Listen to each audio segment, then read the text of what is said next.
Il est très exactement 8 heures sur Studio Qualité à Jérusalem, 7 heures sur Radio J à Paris. Bonjour à tous et bonjour à toutes. Olivier Granili au micro pour une heure d'actualité israélienne depuis Jérusalem sur Studio Qualité. Une heure que nous commençons avec le premier point d'information depuis Jérusalem, avec cette information qui nous est parvenue ce matin de sources palestiniennes.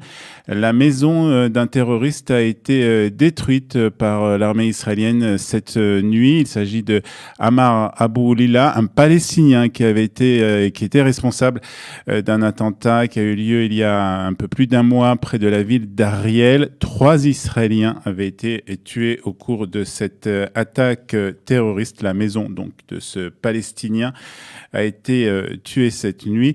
C'est une information des Palestiniens qui n'a pas été confirmée par l'armée israélienne. Israël et les Palestiniens devront faire de gros compromis. C'est ce qu'a déclaré hier le gendre du président Trump, Jared Kushner.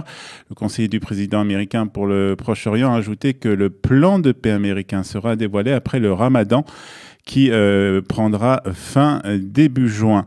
Nous avons adopté une approche non conventionnelle, a-t-il expliqué lors d'une conférence qui était organisée par le magazine Time à New York. Nous n'avons pas l'intention d'imposer notre volonté.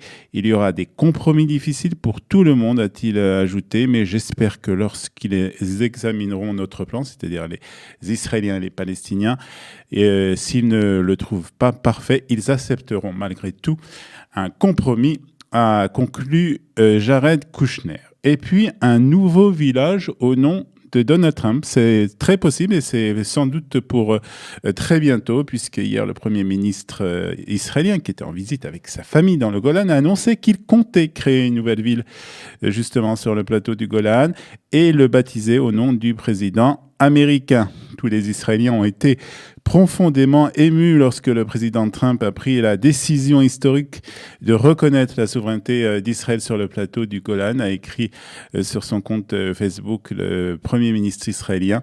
Nommer un village au nom du président est un moyen de le remercier pour son geste en faveur du peuple d'Israël, a ajouté le Premier ministre israélien. Et puis hier, des responsables du Hamas ont affirmé que le Premier ministre Benjamin Netanyahou souhaitait, par le biais de médiateurs internationaux, faire avancer des projets humanitaires dans la bande de Gaza, y compris pour améliorer l'infrastructure électrique. C'est en tout cas ce qu'explique un article qui est paru dans un journal libanais, El Akabar. L'article a également précisé que les versements de fonds qataris vont reprendre le mois prochain dans la bande de Gaza, avec $100 donnés à 100 000 familles pauvres chaque mois dans la bande de Gaza. Et plus de 26 millions d'Égyptiens ont dit oui, soit 88% des votants. Ils ont dit oui au remaniement de la constitution égyptienne, mais le taux de participation était particulièrement bas puisque seulement 43% des Égyptiens se sont rendus aux urnes. Le président Abdel Fattah al-Sisi pourra désormais rester au pouvoir jusqu'en 2030 et l'armée devient le garant du respect de la Constitution.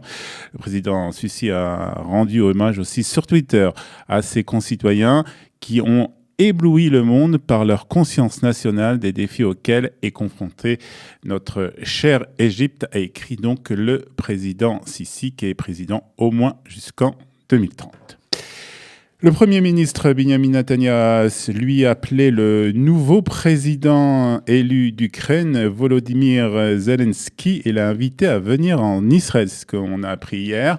Benjamin Netanyahou l'a félicité pour sa victoire et a exprimé son espoir de faire perdurer les bonnes relations entre nos pays et l'a invité à venir en Israël, a expliqué l'ambassadeur d'Israël en Ukraine, Joël Lyon. Dans un autre appel téléphonique, Benjamin Netanyahou a remercié le président sortant, Poroshenko, pour son amitié envers l'État d'Israël et le peuple juif. Et puis, tragédie à Beitar Illit, dans le centre d'Israël. Un petit garçon de 3 ans a été renversé lundi par un bus. Il est décédé de ses blessures et a été enterré hier. Selon une enquête préliminaire de la police, le petit enfant tenait la main de sa mère sur le trottoir. Il s'est soudain mis à courir et a voulu traverser la rue. Il a alors été renversé par un bus. Le chauffeur du véhicule recul, a été placé en détention en vue d'être interrogé. Selon le site d'information Kikar Hashabat, la famille de l'enfant est originaire des États-Unis et était venue passer les fêtes de Pessah en Israël. Elle rendait visite à ses proches vivant dans ce village situé au sud de Jérusalem. Il a donc été enterré hier au cimetière de Givat Shaoul à Jérusalem. Et puis l'état de santé d'un autre jeune garçon, lui âgé de 11 ans, qui a été renversé par un automobiliste lundi soir à Jérusalem, reste grave. La police continue sa chasse à l'homme dans le but de retrouver le conducteur. La voiture a été retrouvée dimanche soir non loin de Givat Ze'ev, à proximité de Jérusalem, mais son conducteur reste, lui, introuvable. Et hier, les premiers rayons de soleil ont fait leur apparition ici en Israël et ils ont fait sortir les Israéliens de chez eux.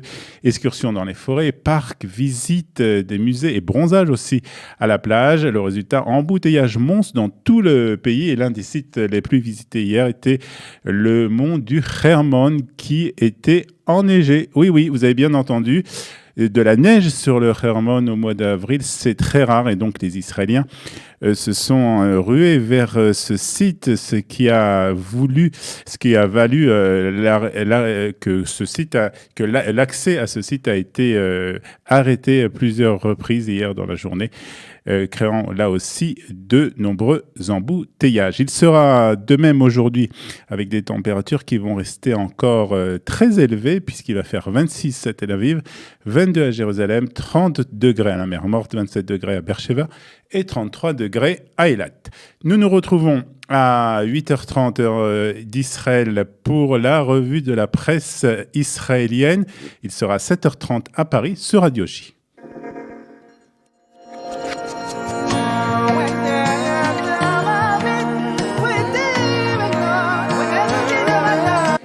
Et le programme de cette heure d'actualité sur Studio Kalita continue puisque dans quelques instants nous serons en ligne avec Raphaël Yerushalmi qui nous parlera des attentats qui ont eu lieu ce week-end au Sri Lanka. Nous ferons le point sur ces attentats à 8h30. Donc comme je vous l'ai dit, ce sera l'heure de la revue de la presse et des médias israéliens. 8h40, Eliana Gerfinkel pour Un jour, notre histoire. Et puis à 8h50, notre second invité de cette matinée sera Meir Habib, député du Parlement français, qui réagira à la demande de la France de transférer les fonds gelés par Israël à l'autorité palestinienne. Quelques notes de musique et nous nous retrouvons avec notre premier invité, Raphaël Yerushalmi.